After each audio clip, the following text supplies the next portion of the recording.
Salut, ici Emeline au micro de l'anecdote du dimanche, le podcast qui rend les gens ordinaires extraordinaires. La semaine, je prête ma plume aux entrepreneurs pour les aider à communiquer sur le web. Et le dimanche, je mets en lumière des personnalités inspirantes qui nous entourent. Mais pas celles que vous voyez à la télé, non, celles de la vraie vie. Lors de ce rendez-vous dominical mensuel, je recevrai des profils de tout âge et de tout horizon.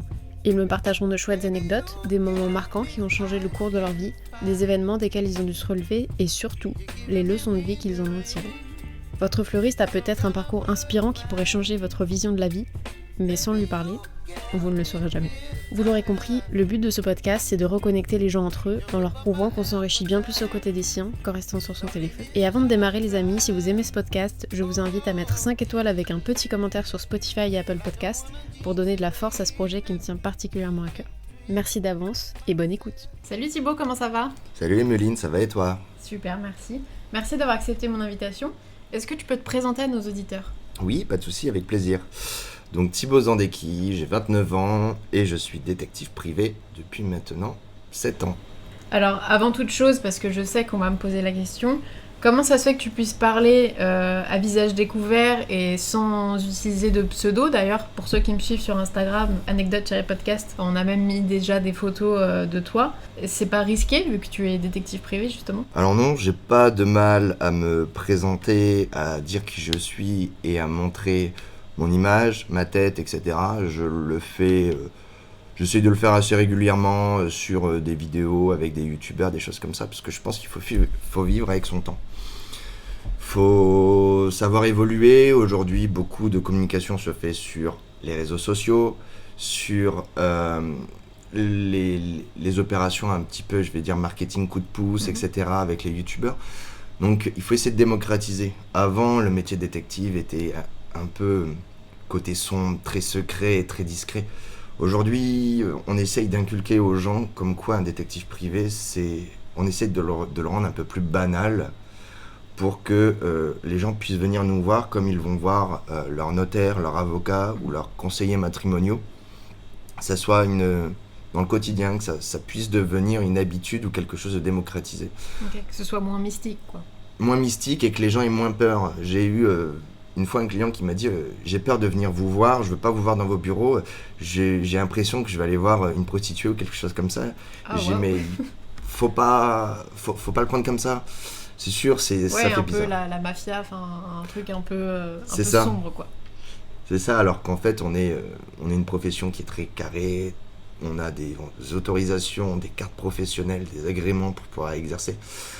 On est régi par un service du CNAPS qui est un service détaché du ministère de l'Intérieur, donc on fait pas n'importe quoi, n'importe comment.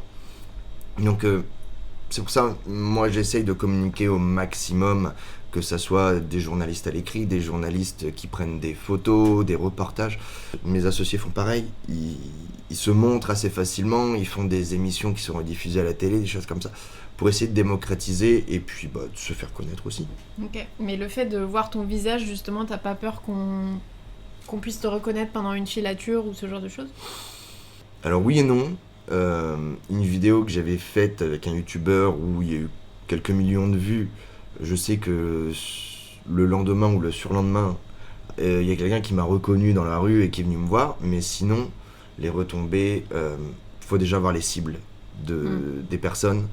Et puis, c'est pas parce que tu vois quelqu'un aujourd'hui, tu le recroises dans une semaine, tu vas te dire, je l'ai peut-être déjà vu. Mais t'arrives pas à faire le lien. T'arrives pas à faire le lien, sauf si on se rencontre dans un resto, dans un bar, ou dans le cadre d'une réunion, on parle de nos professions, etc. On insiste pendant une demi-heure, pendant une heure.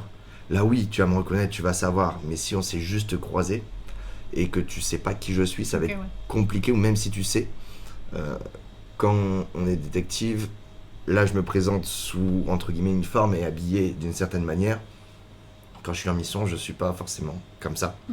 Et Oui, pour te fondre dans la masse. On se fond dans la masse, on va s'adapter par rapport à l'environnement où on est. Je vais pas être habillé pareil quand je suis dans le 16e arrondissement et quand je suis à Sevran, par exemple. Oui, bien sûr. Donc non, ça me fait pas peur de montrer mon visage et d'expliquer qui je suis. Ok, super.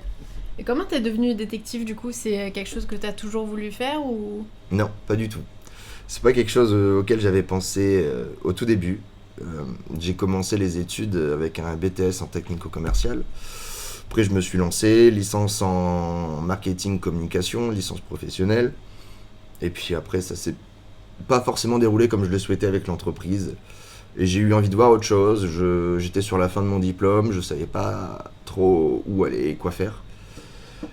Et là, en discutant avec ma meilleure amie d'enfance, je savais déjà que son papa était détective, mais je me suis dit, j'ai bien envie de creuser ça, de comment on fait, pourquoi, ce qu'on fait, dans quel cadre. Donc après avoir été chercher toutes les infos que je pouvais, j'ai dit ok, c'est ça que je veux faire, je me lance. Et du coup après je me suis inscrit à l'école parce que aujourd'hui tu es obligé de faire une école pour devenir détective privé. Sauf pour les forces de l'ordre qui ont un grade d'OPJ ou plus. Alors je dis OPJ mais il y a des grades similaires avec d'autres appellations que je ne connais pas. Eux en sortant de la police, de la gendarmerie ou autre, ils ont une équivalence et ils peuvent devenir détectives. Ok.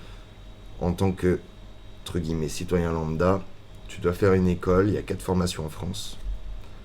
Les Arbres, qui est une école privée à Paris, l'IFAR, qui est une école privée à Montpellier, et tu as 2 universités, une à Paris et une à Nîmes.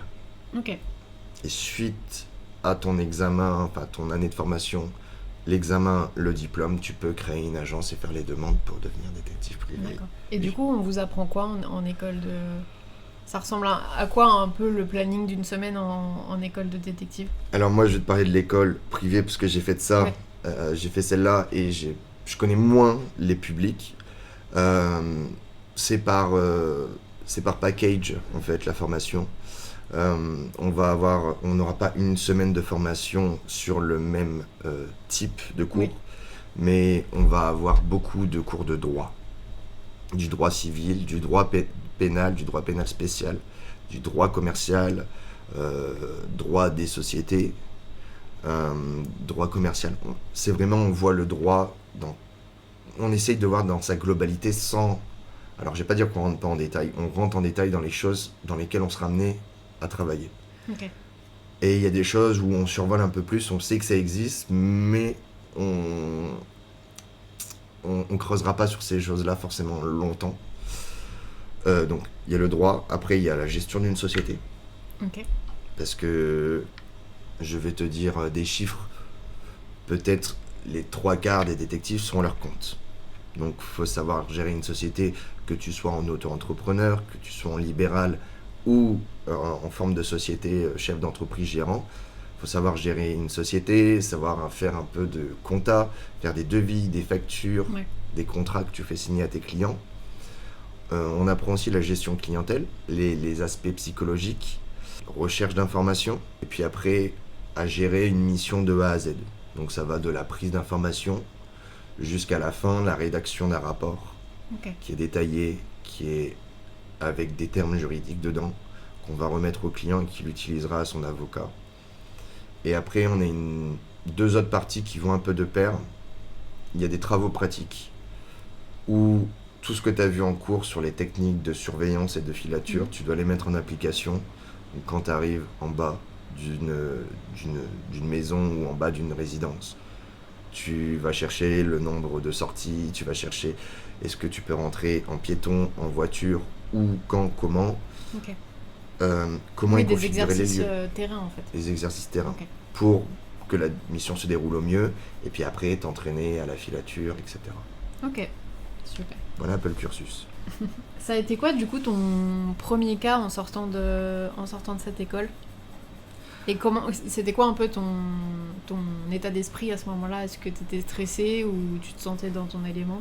Alors l'un de mes premiers cas que je me souviens le mieux, j'étais pas encore sorti de l'école, j'étais en stage dans une agence et j'étais avec un collègue.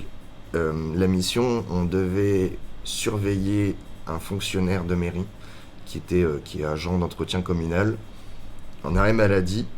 Il disait qu'il avait mal au dos et mal à l'épaule et qu'il pouvait pas reprendre le travail. Et là, on a commencé les surveillances et filatures. Puisqu'au final, on s'est rendu compte qu'il allait effectuer des entretiens de jardin, des petits nettoyages, des petits travaux chez des particuliers alors qu'il était en plein arrêt maladie. Ok. Donc c'est j'étais dans un état d'esprit assez stressé. Mais en même temps, j'avais un collègue qui était très un collègue qui était aussi, entre guillemets, mon tuteur aussi, et qui était assez pédagogue, que je connaissais déjà, très posé, et qui me mettait en confiance. Et puis après, les premières filatures, je les faisais à côté de lui. Puis après, comme il a vu que j'étais à l'aise, on était chacun de notre côté et on travaillait vraiment en équipe. Ok. Et ça s'est passé comment, du coup, ton premier cas solo? Parce que là, du coup, t'étais encore en binôme. En stage. Ouais. Les premiers cas solo que j'ai fait, j'étais directeur d'agence, mais je gérais pas le client directement. Ok. Comme souvent les détectives, les jeunes, quand ils s'installent, ont assez peu de relations, assez peu de contacts. Et du coup, on s'installe et on commence à travailler en sous-traitance pour d'autres détectives. Ok. Des détectives qui sont débordés et qui, du coup, sous-traitent... C'est ça. Ok. Il y a des détectives qui peuvent avoir 2, 3, 4 missions qui tombent en même temps, qui se chevauchent. Et alors là, ils vont faire appel à d'autres détectives pour de la sous-traitance. Ok. Donc, mes premières missions, c'était de la sous-traitance. Et vu que j'avais déjà 3 mois et demi en tout de stage, et mes premières missions, je les ai fait pour mes anciens tuteurs de stage, j'étais bien en confiance. C'était des missions qui étaient sur Paris, où j'étais en filature en moto, donc, et je devais suivre des voitures. Donc, c'était des missions, on va dire, assez faciles. Quand t'es motard, tu peux plus facilement rattraper des erreurs. Mais c'est sûr que tu te mets une pression. Oui, tu peux plus te faufiler. Si tu perds la personne, tu peux plus... C'est plus facile qu'en voiture. Ouais. Mais au début, comme aujourd'hui, on se met toujours la pression pour faire au mieux, pour bien réussir. Le stress n'est plus comme avant. Avant, t'es stressé en arrivant pour chercher ton emplacement, comment tu vas faire, où est-ce que tu vas te mettre. Aujourd'hui, non, je suis moins stressé. Mais par contre, il y a toujours, depuis que j'ai commencé, il y a toujours cette petite adrénaline qui arrive. C'est ce que j'allais te demander. Quand t'as la personne qui sort, quand tu l'as jamais vue, et bien souvent t'as des photos. Quand c'est des missions pour des particuliers, les photos sont assez récentes. Et pour les entreprises... Ouais. Oui, parce qu'il faut que tu reconnaisses la personne avant de la pister, en fait. Il faut reconnaître. Ouais. Donc bien souvent, j'ai une photo, et c'est des photos de papier d'identité que les entreprises ont, donc souvent des photos qui peuvent dater de 5-10 ans. Donc des fois, tu as un doute, des fois, il n'y a pas de doute. Il y a cette petite adrénaline de qu'est-ce qui va se passer, comment il va sortir. Au préalable, tu sais s'il a un véhicule ou pas, s'il va prendre le véhicule, s'il va aller à pied. Tu as toujours cette petite adrénaline pendant quelques minutes, et puis après, ça va se calmer au fur et à mesure. Et ça t'est déjà arrivé de suivre la mauvaise personne, du coup? Alors, suivre, oui et non. C'est-à-dire que quand tu as un doute, tu te précipites, entre guillemets, tu vas te dépêcher d'aller d'essayer de prendre une photo du visage de la personne. Si ton client est réactif, tu lui envoies et le client va te dire oui ou non. Et s'il n'est pas réactif, tu vas comparer les 2 photos sur ton téléphone et tu vas te dire bon, est-ce que c'est ça, est-ce que c'est pas ça? Oui, moi, tu prends le temps quand même. Tu prends le temps. Okay. Et moi, j'aime bien travailler main dans la main avec mes clients. Et je leur dis, les premières interventions, souvent la première est assez sensible. Faut qu'on puisse reconnaître la personne. Vous la connaissez, moi je l'ai jamais vue de ma vie. Donc juste soyez réactifs pour me répondre à ça. Et si c'est bien ça, hop, après c'est parti. Et puis après, si j'ai vraiment un doute, je préfère revenir sur place, quitte à ce que le client me dise, bah voilà, c'était lui.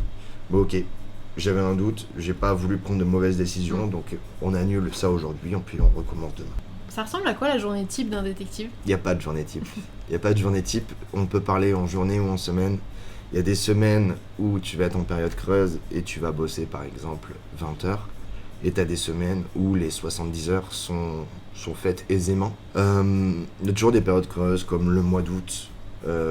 Plus tu avances vers Noël, plus tu arrives en période creuse.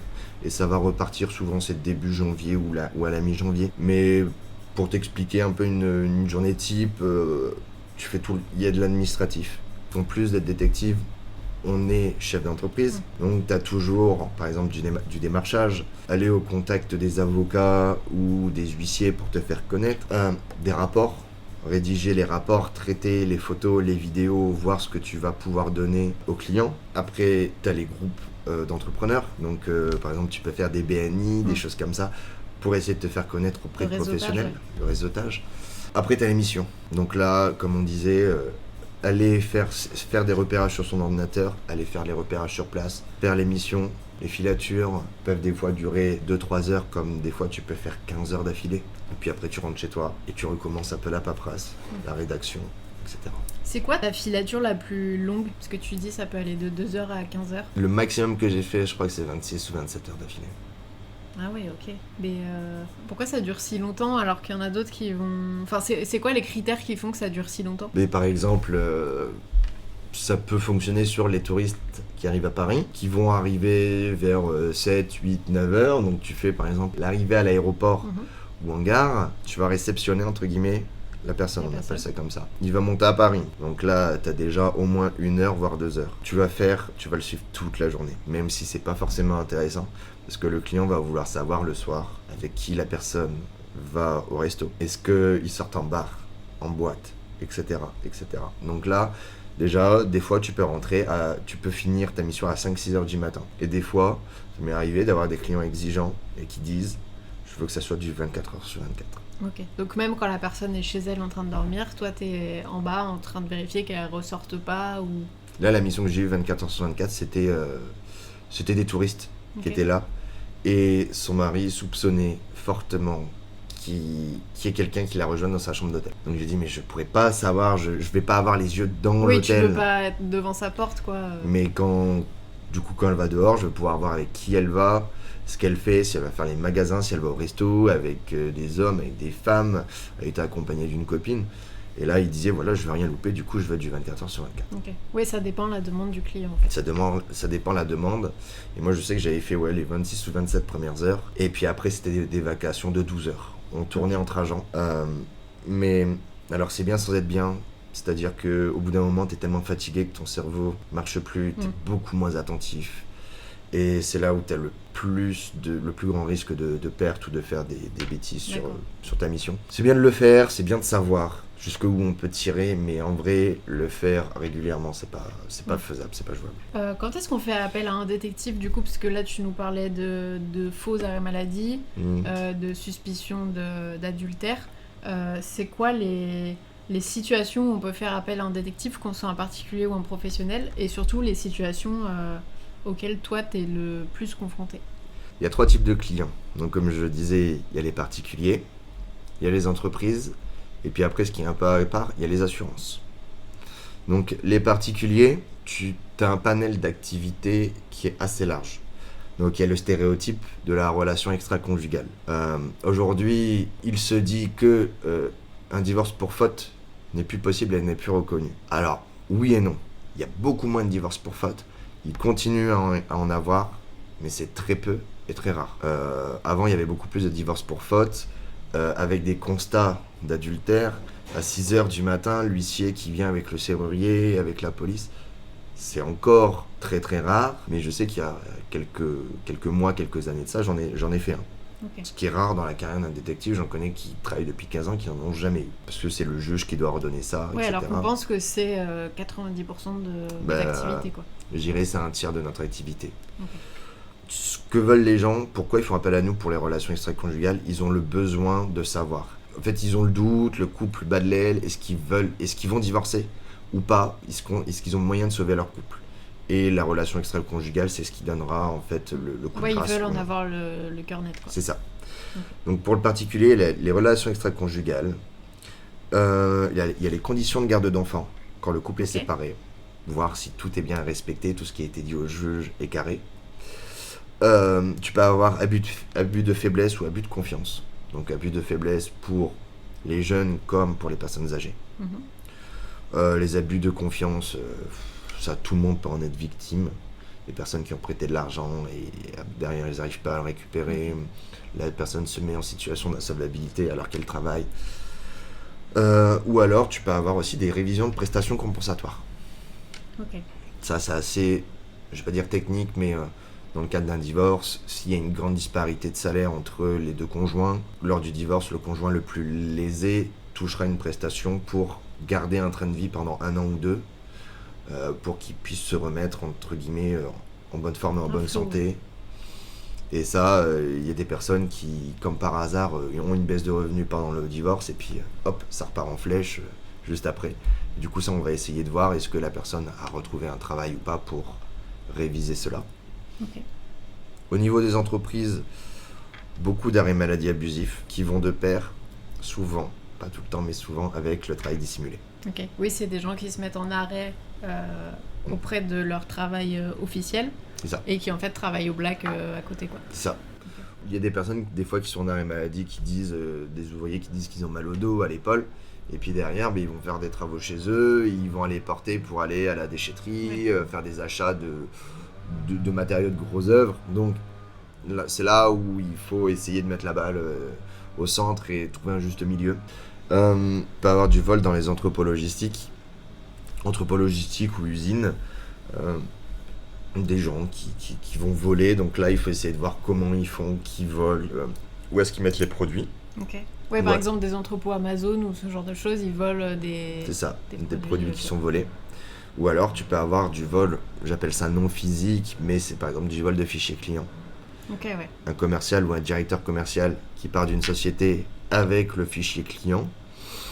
Moi, mon client, quand il m'appelle, quand c'est ça, il me dit, bah voilà, j'ai 100 clients. Sur les 100 clients, aujourd'hui, je travaille plus qu'avec 50. Il y en a 50 qui ne font plus appel à nous. Et là, je vais leur dire, ok, maintenant, on va faire un topo sur le fichier client. Combien chaque client faisait de chiffres moyens. Et puis, on va voir, du coup, je vais suivre la personne.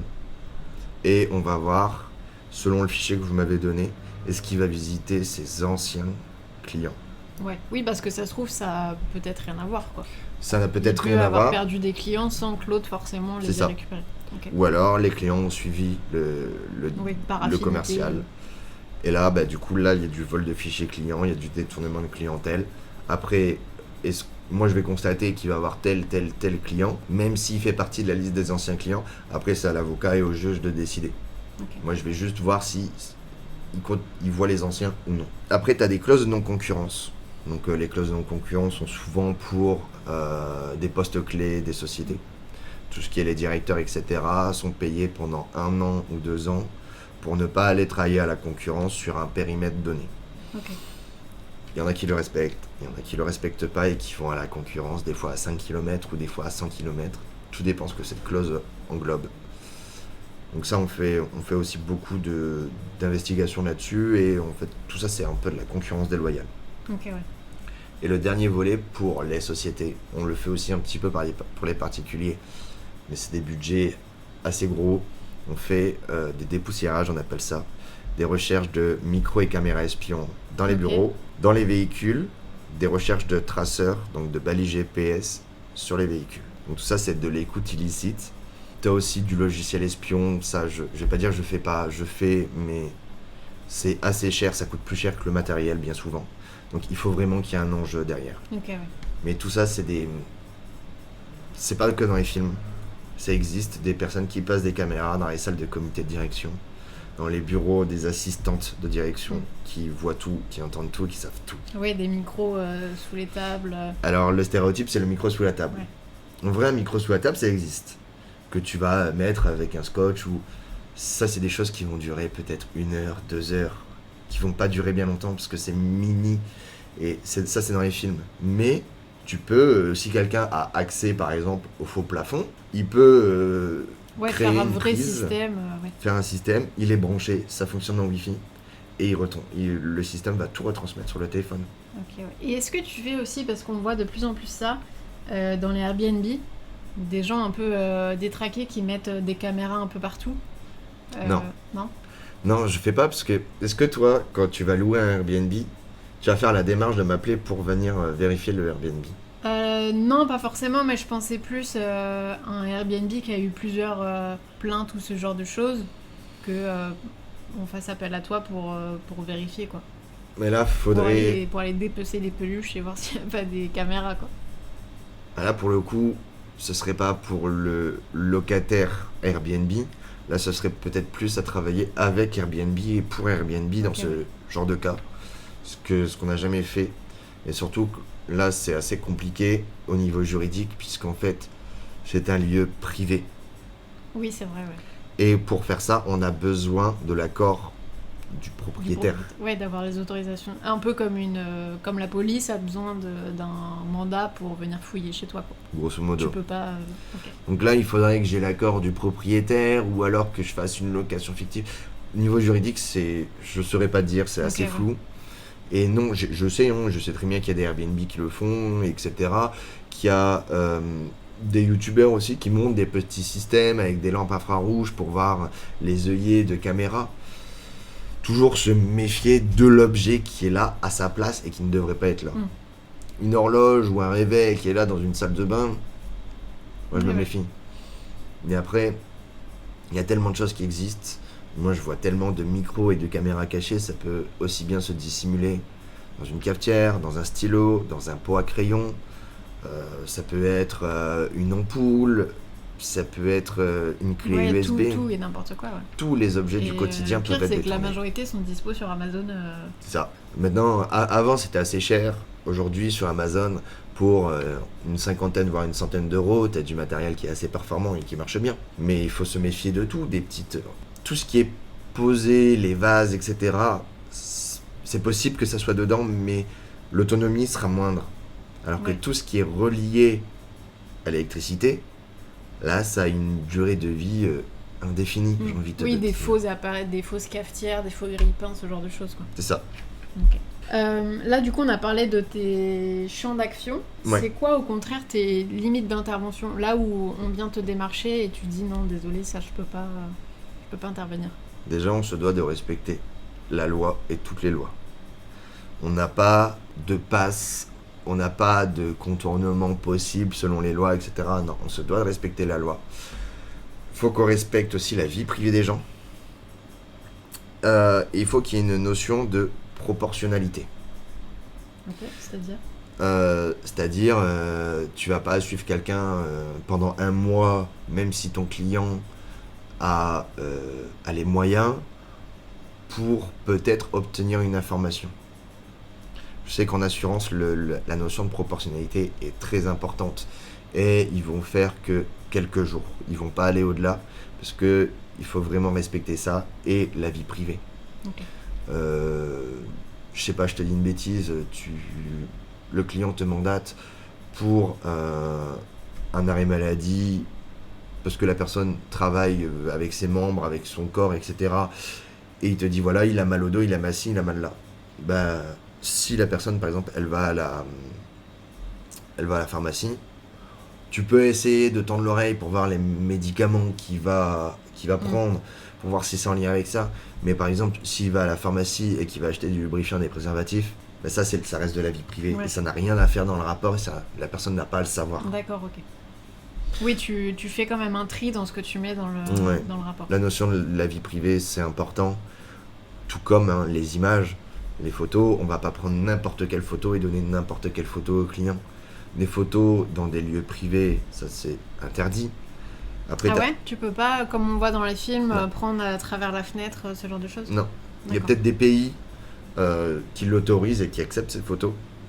Mais en France, c'est interdit. Une photo dans un lieu privé n'est pas recevable en justice. D'accord, ok. Pareil, une photo dans un lieu privé qui est accessible au public, que ce soit une boulangerie, un restaurant, un magasin, c'est des choses qui sont assez touchy et sur lesquelles il faut se méfier et il faut faire très attention à ce qu'on donne. D'accord. Parce que des fois, pour une photo, ça peut C'est faire non tomber le recevable, rapport entier. ouais.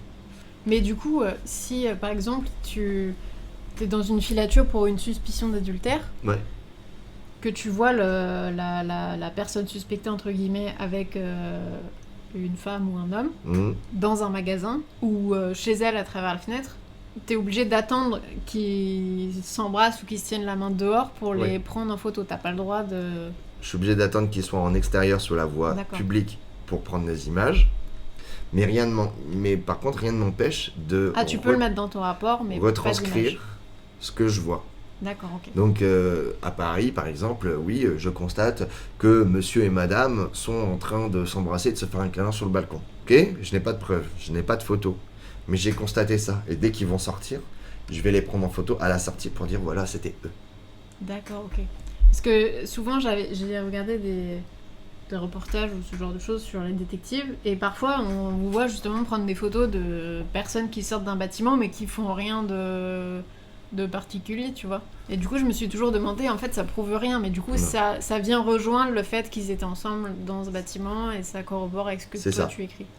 Il y a des rapports où moi je sais que je ne mets pas de photos parce qu'il n'y a pas. Les photos que j'ai prises ne sont pas utiles. Moi je les juge pas utiles, productibles, mais pas utiles. Je les prends par sécurité. Si derrière, il se peut, il y a des missions où il se passe rien. Derrière, pour prouver à mon client, voilà, j'étais bien derrière lui. Voilà là une photo de lui. Il était à tel endroit, à telle heure. 2 heures après, il était à tel endroit pour justifier de mes heures. Parce que t'es pas à l'abri d'un client mécontent du résultat. Alors, on a une obligation de moyens, mais on n'a pas d'obligation de résultat. Et encore heureusement, parce que t'es derrière quelqu'un pour un adultère et elle va faire une journée shopping entre filles, et puis elle rentre chez elle, ça dépend pas de toi. Oui, puis tant mieux quelque part. Tant mieux, oui et non. Moi, je préfère quand le client est entièrement satisfait. Après, des fois, c'est juste des levées de doute. Mais après, je sais oui, pas parce que tu veux dire, le client va pas être satisfait de se dire, ok, c'est bon, elle est clean. C'est ça. Et il va se dire, c'était pas le bon jour et du coup, je suis pas content de la prestation, quoi. Il va dire ça, ou alors il va se dire que j'ai payé dans le vent. Ok, ouais. Pour une journée shopping entre filles, pas cool. Mais malheureusement, ça dépend pas de moi. Donc, j'ai toujours des photos pour prouver que j'étais bien derrière, que j'ai bien suivi la bonne personne, etc.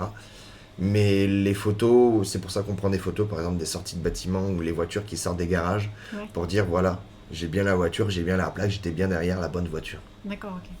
Et ça t'est déjà arrivé justement d'avoir des clients mécontents de la prestation parce qu'il n'y a pas de résultat, comme tu disais, et qui du coup rechignent un peu à te payer Ouais, j'en ai déjà eu, et puis bon, bien souvent, quand c'est ça, ils commencent avec cet argument-là pour ensuite négocier ta facture. Ok, ouais. Et du coup, moi, je leur dis, écoutez, on a signé un contrat. Dans le contrat, tout est expliqué, tout est carré. J'ai une obligation de moyens. C'est-à-dire que la personne part. Si je fais une erreur de filature et que je perds, il n'y a pas de problème. Je ne vous compte pas les heures et on recommence le lendemain. Mais par contre, si j'ai fait tout ce qu'il fallait et que la personne ne fait pas ce qui est souhaité, ça ne dépend pas de moi. Oui, bien sûr. Le travail a été fait. Et puis c'est tout. Et je lui dis, c'est comme si vous allez dans un magasin de meubles, vous allez acheter un meuble, dans le magasin il faisait bien, et chez vous il ne fait pas bien, il n'est pas assez grand, il est trop grand, il n'est pas beau, eh bien c'est pas la responsabilité du magasin, c'est la vôtre. Ouais. Et moi je vais pas baisser le prix de mon travail parce que vous êtes un peu déçu du résultat alors que j'ai mis tous les moyens en œuvre. Ouais, bien sûr. Ok. Comment ça se passe du coup une filature ? Alors une fois que tu as vu ton client, tu as signé le contrat, tu prends toutes les informations. Moi j'ai au client, vous me donnez tout ce que vous avez, tout ce que vous pensez, puisque chaque petit détail peut m'être utile plus tard. Donc il me donne toutes les informations, les habitudes, les véhicules, les tenues, etc. Suite à ça, on va convenir d'un jour et d'un horaire d'intervention. Moi, au préalable, je vais aller sur Street View, toutes ces choses-là, pour déjà voir sur Internet comment c'est configuré. Est-ce que c'est des sens interdits, c'est du double sens, c'est de l'avenue, de l'impasse, des choses comme ça. Une fois que j'ai toutes mes infos, arrive le jour J, où là, tu vas sur place, tu fais ton repérage. Tout ce que tu as déjà vu sur Internet, tu vas le confirmer dans la vie réelle, parce que tu n'es pas à l'abri qu'il y ait eu des changements, qu'il y ait des travaux. Ouais. Donc tu vas tout confirmer. Et une fois que tu as tout confirmé, là, tu vas trouver la place pour pouvoir attendre plusieurs heures. Donc là, il faut faire attention de trouver la bonne place pour être confort, mais aussi, il ne faut pas être trop confort pour pouvoir voir tout ce qui se passe. Soit en visuel direct, soit dans les rétroviseurs. Et ce qu'il faut faire attention, c'est que si la cible sort, qu'en sortant, elle ne tombe pas sur toi, mais que tu puisses faire aussi un départ discret. Oui. Et le plus compliqué, c'est d'essayer, il y a des zones où c'est mission impossible de ne pas se garer devant chez des gens. Donc notamment à Paris. Paris, c'est des immeubles, ça va, mais par exemple, quand tu vas dans la banlieue proche de Paris, tu as souvent des petites zones pavillonnaires. Tu es quasiment des fois obligé de te garer devant chez des gens. Et là, t'as une chance sur deux pour tomber sur le papy, la mamie qui est en retraite. Tu t'es à peine garé, ils sont déjà derrière leur rideau en train de te regarder. Qu'est-ce qu'il fait là, celui-là? C'est ça, on l'a jamais vu, la voiture on la connaît pas.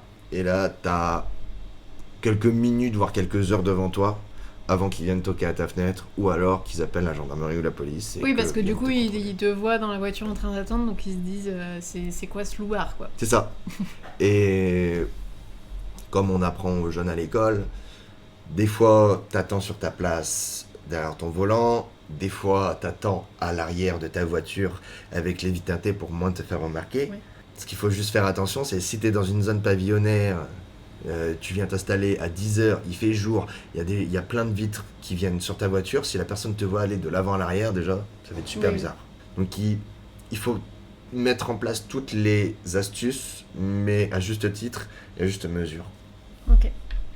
Et puis après, quand tu as identifié ta personne qui est sortie, là arrive le moment le plus, on va dire, délicat, c'est de partir derrière elle et être à bonne distance pour ne pas qu'il te voie.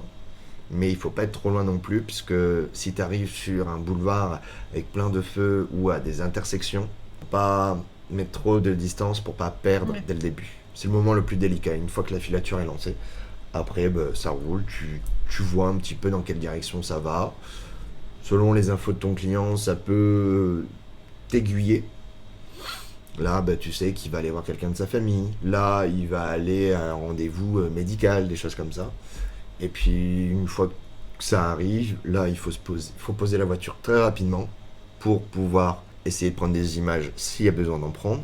Et puis après, faire la transition, bien souvent, voiture à pied. Ouais.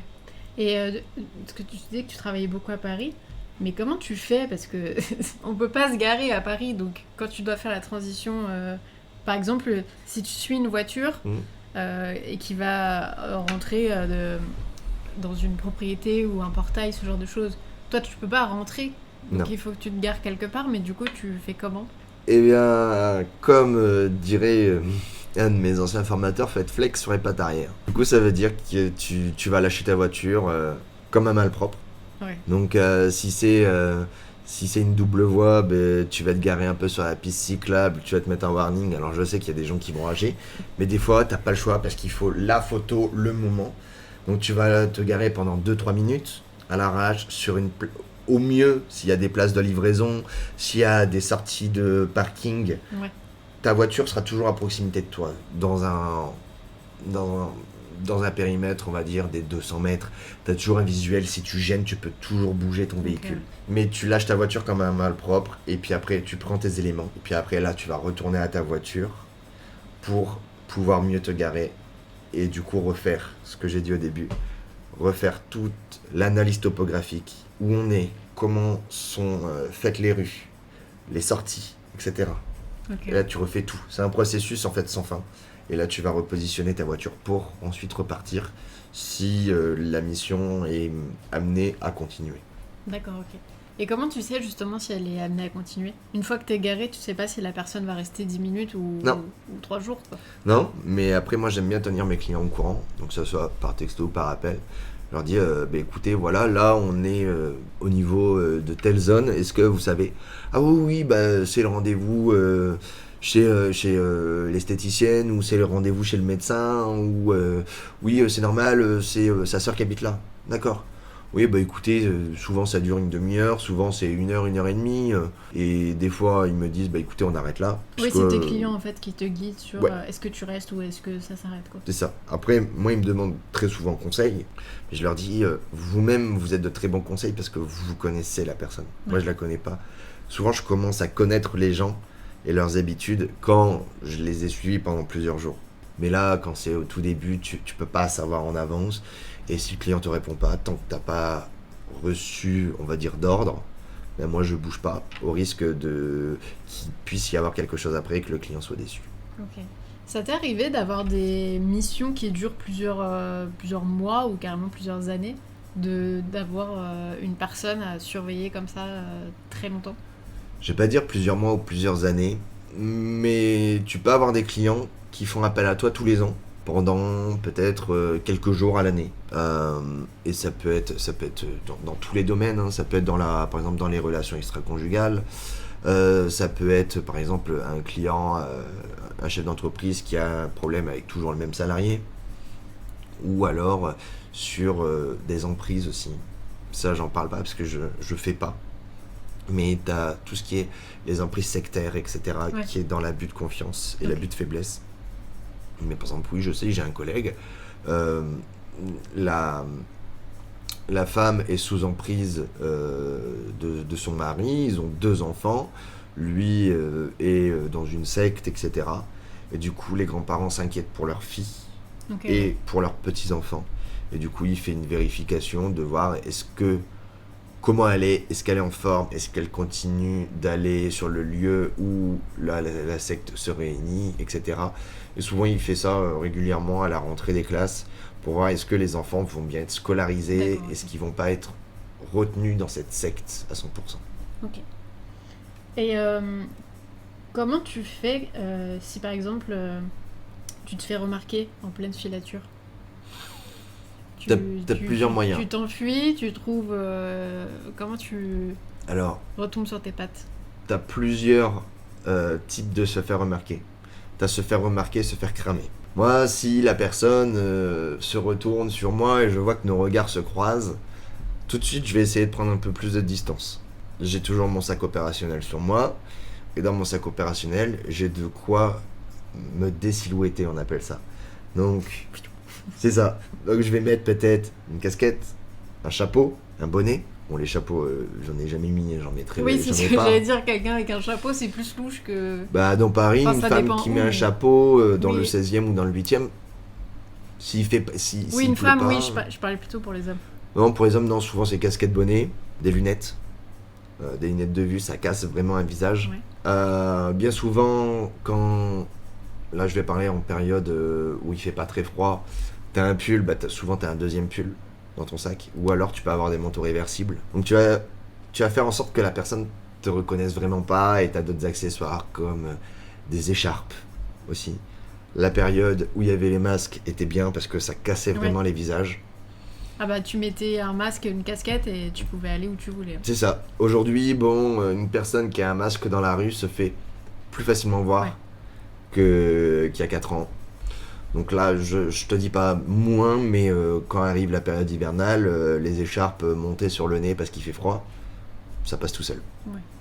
Et ça t'est déjà arrivé, je pense à Patron Incognito, où ils doivent se raser la barbe ou le crâne ou faire des Mhm. couleurs. Ça t'est déjà arrivé de faire ça pour des missions particulières? Des couleurs, non. Mais par contre, moi, j'aime bien, c'est quand j'ai des missions qui vont peut-être un peu longues ou un peu compliquées, où il faut aller au contact, je peux passer assez facilement chez le coiffeur. Je peux me raser la barbe. Donc je vais passer d'une barbe de 2 semaines à une barbe de 3 jours. Ce qui va vraiment casser le visage, plus les accessoires. Ça peut aider. Et, et puis après, en fait, là, c'est quand tu te fais remarquer. Et par contre, si tu te fais cramer, si la personne vient en direction de toi et tu te barres, ou alors si la personne vient te voir et te dit pourquoi vous me suivez, etc. Ce qui peut arriver, on n'est pas des surhumains, on n'est pas dans les films avec 10 personnes derrière une cible, on est souvent tout seul, bah tu laisses tomber. T'as toujours ta légende, et ta légende se rapproche souvent de la vérité. Donc tu dis pas pourquoi t'es là, ce que tu fais, etc. Tu noies le poisson, tu t'en vas. Et puis après, le lendemain, si il faut reprendre, soit tu mets quelqu'un d'autre, soit tu laisses la mission reposer quelques jours et tu peux reprendre, grosso modo, 5, 6, 10 jours après, tu peux reprendre. Mais il faudra faire fortement attention et se désilhouetter plus facilement. Ouais. Et ça c'est déjà arrivé à toi ou à quelqu'un d'autre que quelqu'un qui se fait suivre crame le détective qui est derrière et du coup va porter plainte parce qu'elle a peur ou... Ça va pas jusqu'au porter plainte, en tout cas moi ça m'est jamais arrivé d'aller jusqu'au dépôt de plainte. Mais de me faire cramer, oui, ça m'est déjà arrivé, et la personne vient me voir, et j'en ai plusieurs en tête, et j'en ai un cas qu'on parlera après. Mais oui, me souviens, une dame qui vient me voir, oui, pourquoi vous me suivez, ça fait déjà 2-3 fois que je vous vois. Bah non, madame, j'habite là, dans cette rue, je vais au travail, on est dans le métro, enfin, qu'est-ce qu'il y a, qu'est-ce qui se passe? Je dis, madame, vous faites peur. Après, c'est ta légende, soit moi j'ai mes techniques, soit je me fais passer pour quelqu'un de simplé, un peu bébête, qui est un peu peureux. Ça marche toujours, ouais, la technique du teubé marche toujours. Ça marche, ou alors en mode, mais madame, vous me faites peur, qu'est-ce qui vous arrive? Tout de suite, la personne va redescendre. Oui, tu retournes un peu le truc. Je vais retourner la situation, ou alors la personne un peu plus forte tête, mais dans le déni total. Et jamais on dira pourquoi on est là, pour qui est-ce qu'on fait. Si quand on vient se faire contrôler par la police, par la gendarmerie, t'as les deux scénarios. Soit tu te présentes pas, et puis ils sont un peu suspicieux. Soit tu te présentes, tu dis que t'es détective privé. Ils vont te demander pourquoi t'es là. Je dis jamais pourquoi t'es là, ou alors tu dis... Ah, même à la police, tu dis pas pourquoi t'es là? Non, ils ont pas à savoir, je suis tenu au secret professionnel. D'accord, ok. Donc il y a le client, l'avocat, et moi qui sommes au courant.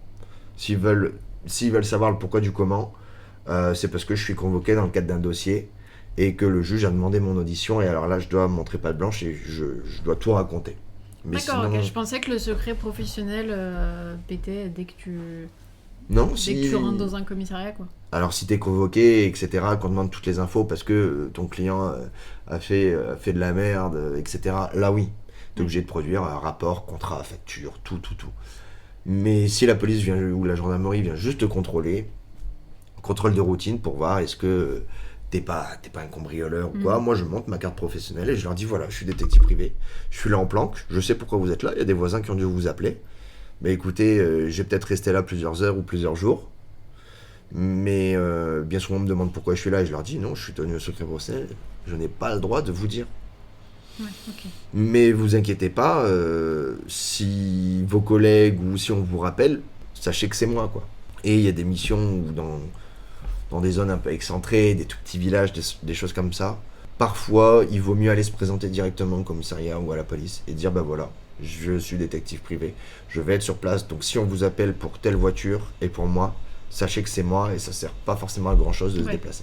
Tout à l'heure, on parlait de respecter les propriétés privées. Oui. Donc du coup, j'imagine que tu peux pas rentrer n'importe où. Est-ce que par exemple, si une personne que tu suis en filature rentre dans une résidence, t'as pas le droit de rentrer du coup? Non. Ok. J'ai pas le droit de rentrer, mais après je vais aller rechercher les infos que je peux prendre. Bien souvent, quand t'es devant une résidence, soit t'as les boîtes aux lettres qui sont dehors. Ouais, tu vas regarder le nom. Soit t'as les boîtes aux lettres qui sont au niveau du SAS, du coup tu peux voir un peu les noms, les listes d'habitants de l'extérieur. Et puis après t'as les interphones. Et bien souvent t'as les noms des gens. Donc moi je vais prendre en photo les interphones et comme ça j'ai tous les noms des habitants. Et puis je vais dire à mon client, voilà, est-ce qu'il y a un nom qui vous parle? Pour recouper avec lui les infos qu'il a. Si après il sait pas du tout. Donc après là c'est une adresse. Peut-être que c'était rien de spécial et je vais commencer à regarder un petit peu en open source, donc sur internet, est-ce qu'il n'y aurait pas une entreprise qui serait déclarée là, ou quelqu'un du domaine médical, je vais essayer d'aller chercher mon info, et ça parlera peut-être à mon client. Est-ce que tu as déjà dû refuser une mission pour des raisons éthiques? Oui, j'ai déjà dû en refuser, et 2 fois. Tu peux nous en parler ou c'est trop... Je vais en parler dans les grandes lignes. Okay. La première personne que j'ai refusée m'a appelé pour suivre son conjointe. J'ai dit non parce que je travaillais déjà avec le conjointe. Ah ok, ils se soupçonnaient tous les deux. Alors, son conjointe, je travaillais déjà avec cette personne sur plusieurs dossiers. Et du coup, en fait, l'autre savait que je travaillais déjà avec et que la personne me faisait 100% confiance. Il s'est dit, ok, ah oui, d'accord, s'il lui fait confiance, c'est que je peux y aller. Et du coup, moi, je vais lui faire confiance aussi. Parce que je dis non, ça se passe pas comme ça. Je travaille déjà pour une des parties, je peux pas travailler pour la partie adverse. Ouais. Ça, c'est la première mission que j'ai refusée. Et la deuxième, en faisant l'entretien avec le rendez-vous avec le client, je me suis rendu compte que je connaissais de loin, mais je connaissais la cible. Et je l'ai dit directement au client, j'ai dit je connais cette personne. Alors c'est pas un ami ni rien, mais je l'ai déjà croisé 2-3 fois, on s'est déjà parlé. Et alors, est-ce qu'on a le droit ou pas le droit?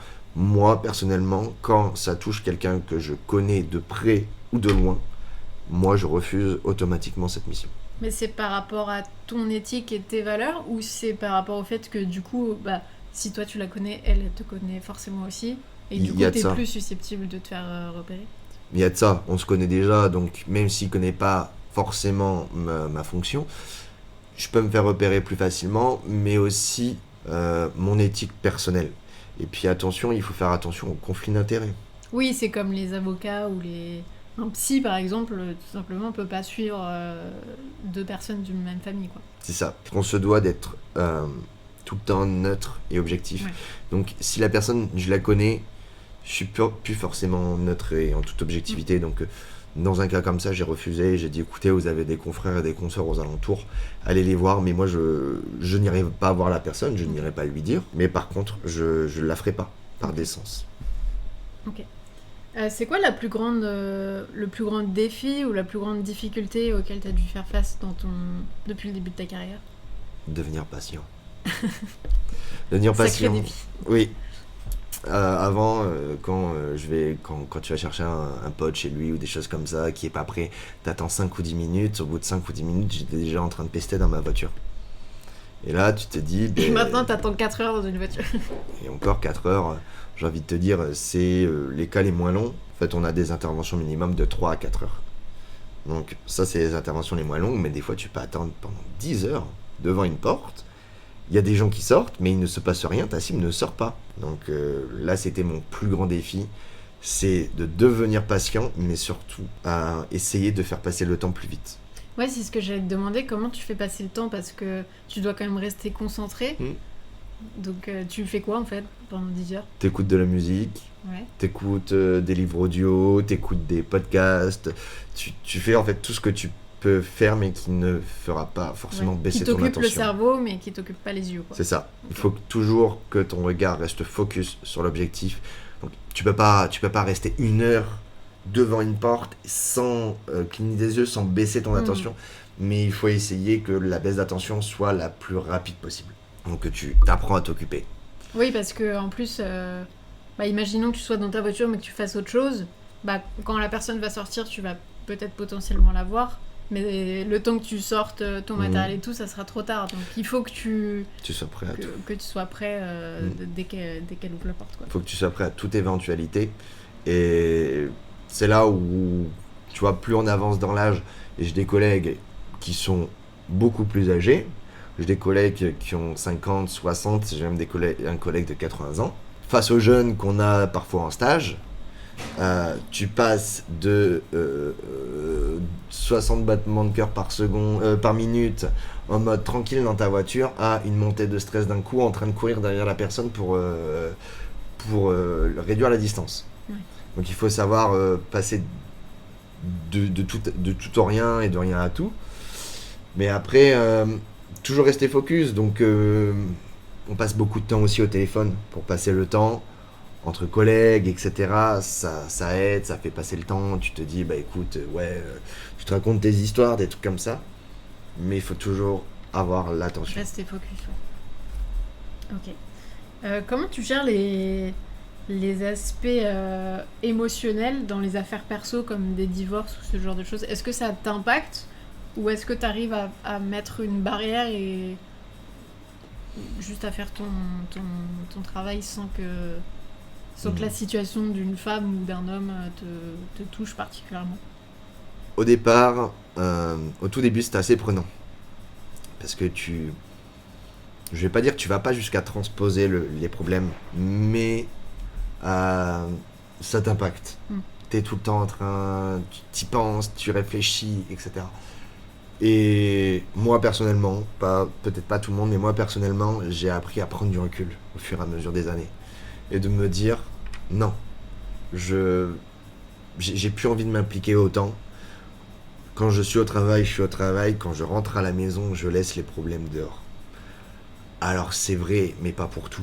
Il y a des missions qui sont un peu plus complexes que d'autres, où tu vas souvent y réfléchir, quand t'es en train de manger, tu vas y réfléchir quand t'es posé chez toi tranquillement, quand t'es devant la télé.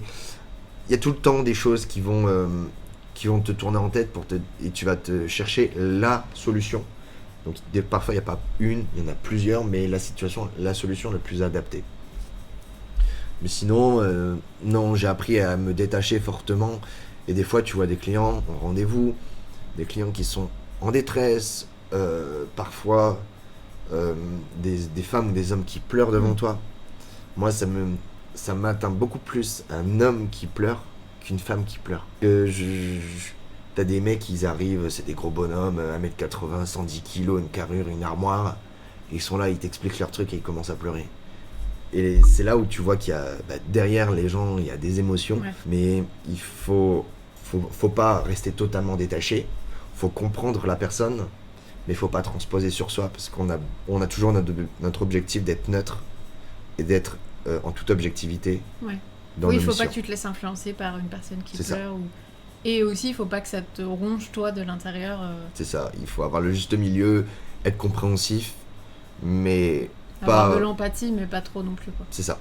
Okay. Et à contrario, est-ce que tu as des anecdotes plus drôles de missions ou de situations un peu plus comiques ? Alors, je vais pas te dire drôles, mais plutôt marquantes. Parce que des anecdotes drôles, dans notre métier, on n'a pas de trucs assez fun. Ouais. Bon, j'ai dû en avoir, mais c'est pas ça qui me marque le plus. J'ai 2 affaires qui m'ont marqué. Une première qui est une enquête dite OSINT. Donc l'OSINT, c'est recherche en open source partout sur internet, etc. Un client m'appelle qui est à peu près de notre âge, okay, qui a des crypto-monnaies. Parce qu'avant, il faisait des prestats pour des entreprises et il y a certaines entreprises qui le payaient à l'époque où les crypto-monnaies ne valaient rien. Entre deux, ces crypto-monnaies ont pris pas mal de valeur. Il s'est dit, j'ai envie d'investir ça et de convertir cette crypto-monnaie dans de la pierre. Il a rencontré un gars qui se dit investisseur en crypto-monnaie et qui est associé à un avocat. Il le rencontre, tout se passe bien, il y a une signature de contrat, etc. Et lui, il lui remet une belle somme en crypto-monnaie. À l'époque de l'enquête, ça valait, je crois que ça valait 5 ou 6 millions d'euros. Quand il lui a confié, ça valait moins d'1 million d'euros, je crois. Donc il y a eu quelques... Moi, je crois qu'il y a eu 2 ans de latence entre le moment où il lui a confié et le moment où il m'a appelé. Et donc là, il m'explique cette histoire et il me dit, voilà, le gars, grosso modo, il s'est barré. Ok. Avec mon argent, enfin mes crypto-monnaies. J'ai jamais eu de nouvelles. Je cherche un petit peu partout, mais je ne trouve rien. Est-ce que vous pouvez m'aider ? Et du coup là, avec une collègue, on a commencé à chercher de partout. Donc là, tu cherches sur internet avec différents moteurs de recherche, parce que Google c'est bien, mais Google ça te montre que ce qu'il a envie. Donc là on va utiliser des autres moteurs de recherche, on va faire des recherches en français, en anglais, dès qu'on a des pistes de certains pays, on va faire des recherches dans les langues de pays pour creuser un petit peu. Et au fur et à mesure du temps, on a commencé à avoir des pistes, avoir une piste avec un article en Grèce où il y aurait eu un investissement qui aurait été fait en crypto-monnaie, etc. Une première. Et de fil en aiguille, en fait, on a réussi à tirer la pelote. On a réussi à retrouver le notaire qui a fait ça. On a réussi à retrouver l'agent immobilier. On a réussi à retrouver, toujours en open source, on a réussi à retrouver le cadastre et savoir à quel nom étaient les logements. Et du coup, en fait, on a retrouvé dans une résidence toute récente 2 appartements et une place de parking qui avaient été achetés avec cette crypto-monnaie. Ouais, donc le gars a volé la crypto et il s'est barré en reste, quoi. Il s'est barré avec la crypto et puis il a acheté. Mais du coup, sans cet article de presse, vous l'auriez peut-être pas retrouvé, quoi. On l'aurait peut-être retrouvé d'autres manières, ouais, mais peut-être un peu moins rapide. Là déjà, je te dis ça paraît très, très rapide, mais on a dû mettre au moins une 40aine d'heures à trouver tout ça. Une fois qu'on a trouvé tout ça, on a fait le rapport au client était très content. Mais après, derrière, c'est à la justice française de faire son travail. Son avocat a utilisé ça et j'ai eu des nouvelles quelques mois après, mais je sais que le dossier n'avait pas avancé. Alors que le gars qui lui a volé cet argent-là est un Français qui habite en France, qui a une adresse en France, qui a ses parents en France. Il est beaucoup à l'étranger, il est tout le temps en voyage, mais la justice française, quelques mois après, ne s'était pas bougée. Ok. Oui, donc toi, en tant que détective, tu peux avoir les preuves de quelque chose, mais après la justice, le jugement peut être super long ou ne pas aboutir. C'est ça. Ok. Ça peut arriver, ou un autre cas où là ça a bougé directement. Un chef d'entreprise qui m'appelle et qui me dit voilà, j'ai 3 salariés en arrêt maladie. Les 3, ça fait à peu près 6 mois qu'ils sont en arrêt. À partir du moment où ils ont été en arrêt, j'ai pas mal de matos, c'était dans le transport. Et j'ai du matos qui a disparu, des matos de mécanique, des choses comme ça. Il me dit, je sais qu'ils bossent au black, ils bossent pour la concurrence au black. Et là, j'ai commencé à suivre, et effectivement, je les ai chopés plusieurs fois, dans des entrepôts, sur des parkings, à bidouiller des camionnettes, des camions, à enlever des moteurs, remettre des moteurs. Et le pire, c'est que c'était avec le matos qu'ils savaient voler. Okay. Donc là, j'ai fait mon rapport, j'ai tout donné au client, à son avocat. Tout a été donné à la police. J'ai même reçu un... Donc, on n'a pas donné les vidéos, je fais des dérochages et je prends que des captures d'écran de vidéos. Et là, j'ai même eu le commissaire qui m'a appelé, et avec l'accord du client, et qui m'a demandé si je pouvais lui transmettre toutes les vidéos. Parce qu'il aimerait, les photos ne lui suffisent pas, il aimerait tout voir en vidéo pour analyser, etc. Du coup, je lui ai tout envoyé dans la foulée, je lui ai dit, bah, ok, vous me faites une procédure, vous m'envoyez un mail, etc. Histoire d'être bien conforme, je vous envoie ça, il n'y a pas de problème, vous êtes des forces de l'ordre. Parce qu'il me dit derrière, dans même pas une semaine, on va aller faire une perquisition, garde à vue, audition de tout le monde, etc. Donc là, c'est des choses où ça avance peut-être plus vite. Après, tout dépend des circonstances, des juges, etc. Il y a beaucoup de facteurs qui rentrent en ligne de compte. Ok. Et est-ce que tu as été confronté à des situations dangereuses ? Ouais. Tu me dis ça avec une voix mystérieuse. Avec une voix mystérieuse, parce que j'en ai eu plusieurs. T'as des missions, toutes les missions, toutes les surveillances et filatures ne se font pas en plein Paris, ne se fait pas dans le 16e arrondissement. Ouais. Tu peux en avoir dans les zones Saint-Denis, Sevran, des choses comme ça. C'est plus compliqué, ou tu vas très tôt le matin, t'es à peu près tranquille, mais à partir de 10-11 heures, tu commences à avoir les guetteurs qui sont là. Et là, tu commences à être embêté de partout. Je me suis retrouvé une fois avec la voiture encerclée. Et, tu dois montrer patte blanche, il faut essayer de désamorcer le truc. Donc c'est un peu risqué, ça te met en situation de stress, t'es pas bien. Et j'ai une mission qui m'a notamment bien marqué. Elle faisait partie de mes premières missions. Je suivais un gars qui était en arrêt maladie, travail dissimulé, depuis plusieurs mois. Du coup, j'étais en sous-traitance pour un collègue. Okay. Donc je commence la mission, je le fais, etc. C'était en Ile-de-France, mais un peu excentré. Lui, le gars était en voiture, moi j'étais en moto, je le suis. Et puis au bout d'un moment, hop, il vient, il fait un stop, il dépose du courrier, après il s'arrête à la pharmacie, après il va faire des courses, et puis après il s'arrête à la pompe à essence. Je me dis, bon, ok. Donc tout ça, moi en moto, à chaque fois j'essaie de me cacher derrière les camions, derrière les voitures, de me poser pour avoir un visuel sans qu'il me voie. Je pose la moto, je pose le casque, je tends la tête et je jette un coup d'œil, le gars est plus là. Et le temps que je balaye un peu tout du regard, je vois la voiture arriver à fond de balle sur moi, il claque un frein à main et il commence à m'embrouiller, mais comme jamais. Ouais, t'es un police de quoi, t'es flic de quoi, etc. Il pensait que j'étais un flic, je dis, mais non. J'essaye de garder mon calme. Au fond de moi, je sens, je commence à bouillir, je commence à monter en pression. Je me dis, comment va finir ce truc ? Quelque chose qui était, entre guillemets, rassurant. On était sur une pompe à essence, il y a des caméras. Donc je me dis, ok, s'il va un peu trop loin, tout est filmé. Surtout que je crois que j'ai vu ça sur l'insta d'un collègue. Agresser un détective dans le cadre de ses fonctions est une circonstance aggravante. Donc bref, il commence à m'embrouiller sévère, il essaye, il tend son bras, et tout ça c'est dans sa voiture, il tend son bras, il essaie d'arracher les clés du guidon. J'arrive à enlever les clés moi-même et les prendre. Après, mon téléphone est sur mon guidon, il attrape mon téléphone, et moi du coup je lui attrape le bras pour pas qu'il prenne mon téléphone. Parce qu'une fois qu'il a mon téléphone, encore faut-il qu'il le déverrouille et qu'il enlève le code, mais sinon il y a tout dedans. Ouais. Et là, je me dis, ça pue, il commence à s'énerver, il commence à vouloir se battre.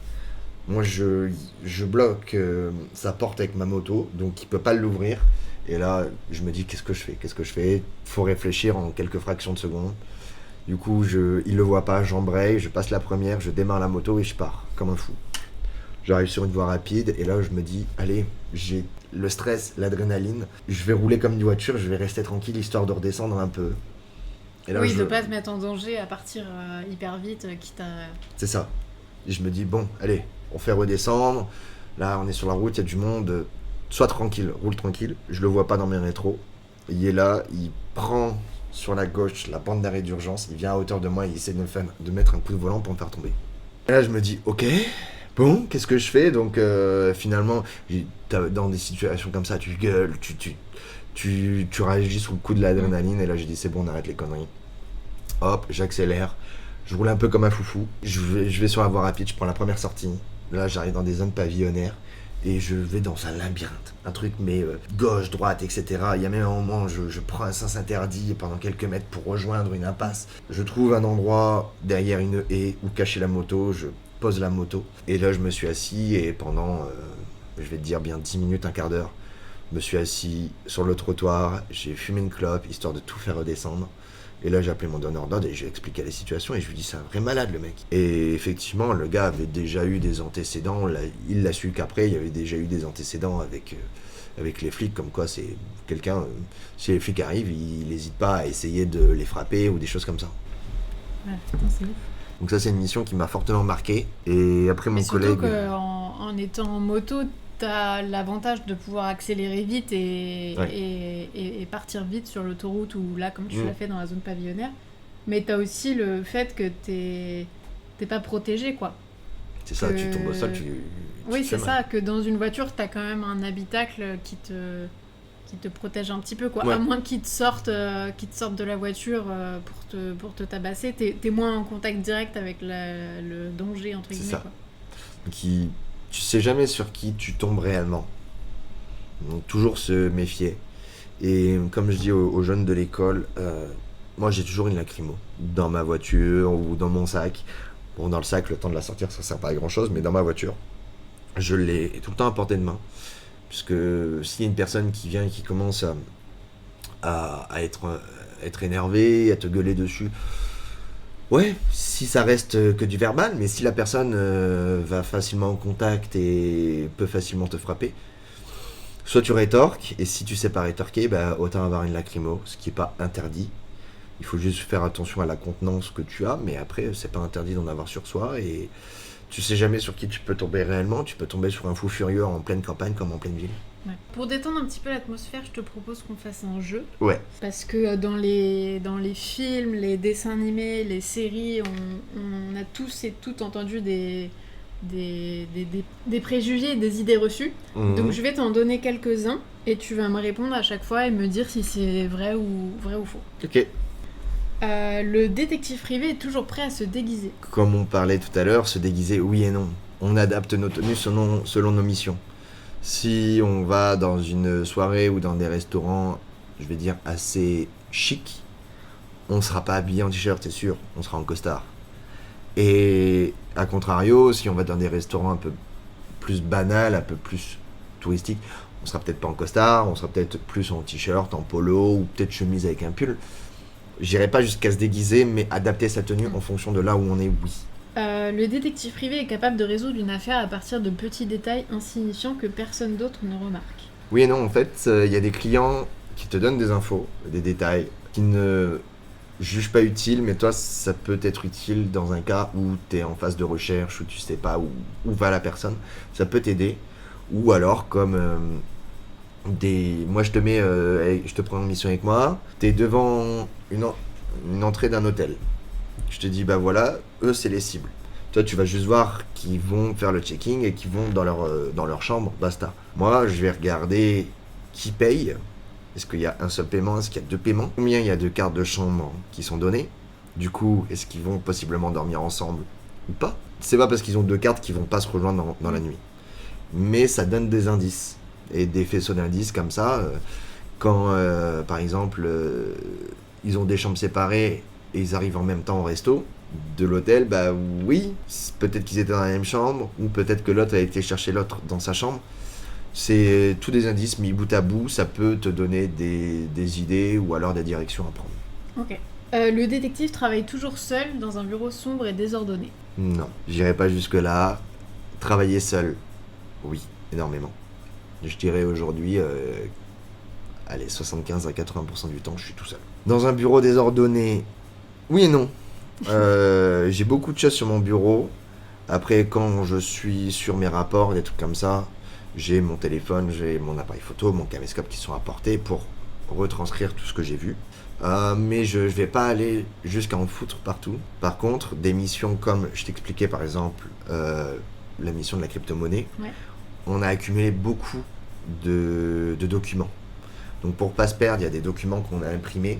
Et bah oui, on avait des documents un peu partout avec des notes et des résumés. Un peu comme on voit dans les séries, avec affichés, avec les... Alors on va pas jusqu'à afficher sur les murs, mais oui, on a des documents. Et puis après, par contre, il faut rester ordonné. Donc une fois que tu as fini, tu prends tout. Soit tu détruis et tu gardes des archives pendant 1 mois ou 2 sur un disque dur crypté. Soit tu archives tout dans une armoire sécurisée, etc. Mais il faut savoir être ordonné un petit peu aussi. Ok. Autre préjugé, le détective privé a une relation conflictuelle avec la police. Non, je dirais pas conflictuelle. Avec la police et la gendarmerie, on n'a pas de relation. C'est-à-dire que jamais ils nous donneront d'informations, ils nous aiguilleront sur quelque chose, jamais. Mis à part si tu tombes sur un policier municipal avec qui le contact passe bien et qui te lâche des trucs comme ça. Ok. Mais sinon, on n'a pas de relation conflictuelle, mais on n'est pas là à collaborer, sauf dans certains cas, comme je te disais tout à l'heure, chef d'entreprise dans le transport qui s'est fait voler du matériel, dans le cadre de vol, des choses comme ça, là tu vas pouvoir collaborer avec la police. Si tu sais que la police est en enquête, grâce à tes éléments, et toi tu continues à en faire, tu peux leur donner directement les infos. Chose à savoir, tu n'as pas le droit de faire entrave à une enquête. C'est-à-dire que si la police enquête, officiellement, on n'a pas le droit d'enquêter en même temps. D'accord. C'est considéré comme de l'entrave. Sauf si tu vas te présenter à la police, aux gendarmes, et tu dis voilà, j'aimerais voir l'enquêteur. Écoutez, est-ce que ça pose problème si j'enquête en même temps? Parce que si vous allez pas faire de terrain, moi je peux faire la partie terrain, pendant que vous faites une analyse de tout ce qui est les papiers, les opérateurs, etc. Si vous faites pas de terrain, on peut travailler ensemble. Est-ce que ça vous va? Et s'il te dit oui, bah là c'est bingo. Et puis tu vas collaborer avec eux. Mais ce sera presque tout le temps dans le même sens. Okay. Tu vas donner de l'info, mais t'en recevras pas. T'en recevras pas. Le détective privé est toujours armé? Non. On n'a ni le droit du port d'armes, ni le droit de la détention d'armes. Okay. Donc on est armé de... On va dire par exemple une lacrymogène. Ouais, comme tu disais tout à l'heure, pour te défendre, mais... C'est de l'autodéfense, mais sinon... En fait, t'as les mêmes droits qu'un particulier, finalement. On a les mêmes droits, on a même parfois moins de droits qu'un citoyen lambda. Okay. Sur certains cas, et ça nous fait rager. Je peux comprendre. Le détective privé passe la majorité de son temps en filature. Je te dirais, la filature, c'est 75% du temps. T'as la filature, t'as comme... te parlais tout à l'heure, t'as l'administratif, t'as l'aspect gestion de la société. T'as l'administratif des missions, donc les rédactions de rapports, etc. Et puis après, t'as les enquêtes open source aux int, où là, tu bouges pas de chez toi, ou quand tu vas bouger, c'est pour aller confirmer des choses sur le terrain que t'as trouvé sur Internet. Et dernier préjugé, que du coup, j'ai déjà la réponse, mais... Le détective privé peut accéder à toutes les données personnelles, y compris les relevés téléphoniques et bancaires, sans restriction. Non, on n'a accès à rien du tout. Pour même te donner un exemple, toi demain, tu vas à la mairie d'à côté, tu vas demander à avoir accès aux listes électorales. Si tu regardes les lois, tout citoyen lambda qui est inscrite sur une liste électorale française peut avoir accès à n'importe quelle liste électorale en mairie. La mairie se doit de te mettre à disposition. Que ce soit sur une liste électorale papier, que ce soit sur ordinateur, quelque chose comme ça. Moi, demain, je me présente en qualité de Thibaut, ça passe. Je me présente en qualité de détective, une fois sur 2, on me refuse l'accès. Ok, donc c'est ce que tu disais, vous avez moins de droits que... On n'a pas moins de droits, mais on nous met des bâtons dans les roues. Ouais. C'est-à-dire que... Mais pourquoi ? Tu sais pourquoi ? Les nouvelles lois RGPD et CNIL. Okay. Donc, protection des données personnelles, Donc, ok, je veux bien, tous les employés de mairie, etc., ont été formés, ont reçu cette formation-là. Et les employés de mairie savent que si on va chercher l'information derrière, en fait, ce qu'ils veulent pas, c'est qu'on revende l'information. Alors, que tu la revendes ou pas, moi, j'y vais, par exemple, pour confirmer que cette personne que j'ai trouvée sur Internet habite bien toujours sur place. Et j'ai que ce moyen-là de vérifier. Donc, c'est pour ça que je dis qu'on a moins de droits. En vrai, sur le papier, on n'a pas moins de droits, mais on nous met des bâtons dans les roues. Et t'es obligé de justifier, de montrer les articles de loi, comme quoi tout citoyen, patati patata. Ça peut être chiant, alors qu'on a un agrément, une autorisation d'exercice et une carte professionnelle. On est vraiment très encadré et on n'a pas le droit d'avoir plus d'infos que quelqu'un de lambda. Alors que je vais te dire à contrario, un généalogiste qui a une carte pro, qui a peut-être une petite formation, mais qui n'a pas d'autorisation, etc. Lui, il va au service d'état civil. Oui, il a toutes les archives. Il a toutes les archives. Il peut consulter les actes de naissance, de mariage. Il a accès à toutes les mentions marginales. Il a tout. Alors que nous, on n'aura pas forcément accès à tout ça. Donc pourquoi eux, alors qu'ils sont pas autant encadrés, ils ont le droit à tout ça, alors que nous, on est super encadrés et on n'a pas le droit à avoir un peu plus. Il y a ça en pourparler depuis des années. Les syndicats se battent avec le CNAPS et le ministère de l'Intérieur à faire des propositions pour avoir un peu plus, mais il y a des choses qui se décantent et il y a des choses, on se bat, mais il n'y a rien qui avance. Ouais. Ok. On va revenir aux questions plus classiques. Ouais. Comment tu dirais que ton travail impacte ta vie perso, si jamais ça l'impacte? Oui, ça a un impact, puisque quand tu es détective, bien souvent, tu es à ton compte, tu es chef d'entreprise. Et du coup, quelqu'un de lambda qui fait des horaires de bureau du lundi au vendredi va pouvoir prévoir des choses sur son temps libre, le soir, le midi, le week-end, il sait qu'il est dispo. Moi, des fois, tu peux m'appeler et me dire « Ok, dans un mois, j'organise tel événement ce week-end-là, j'espère que tu seras là. » Oui, je serai là. Et 2 jours avant, bah non, je serai pas là. Là, j'ai une mission qui commence et ça va durer 3-4 jours. Ouais. Donc ça a une incidence. Au départ, j'étais boulot. Et puis après, en fait, j'ai pris conscience que quand tu loupes des choses importantes dans la vie perso, il y a des choses que tu peux rattraper, il y a des choses que tu peux plus rattraper. Et faut trouver un juste milieu. Quand tu débutes, tu vas à fond parce que tu as besoin de thunes, tu as besoin de développer. Mais après, tu relativises sur la vie et tu te dis, est-ce que c'est vraiment ça la vie? Est-ce que je vis pour travailler ou je travaille pour vivre? Ouais. Alors c'est sûr, hein, l'un et l'autre n'est pas mauvais, mais il faut essayer de trouver un équilibre. Et le juste équilibre pour ne pas t'oublier toi-même et ne pas oublier ton entourage. Ouais. Okay. Depuis quelques temps maintenant, tu formes les jeunes qui sont du coup dans des écoles de détectives comme on parlait tout à l'heure. Ouais. Est-ce que c'est un désir de transmission de ta part ou est-ce que c'est juste une opportunité qui s'est présentée comme ça et... Les deux, tu peux... L'école où j'enseigne et je suis intervenant professionnel pour les travaux pratiques, surveillance et filature. Okay. On est plusieurs collègues à le faire en même temps.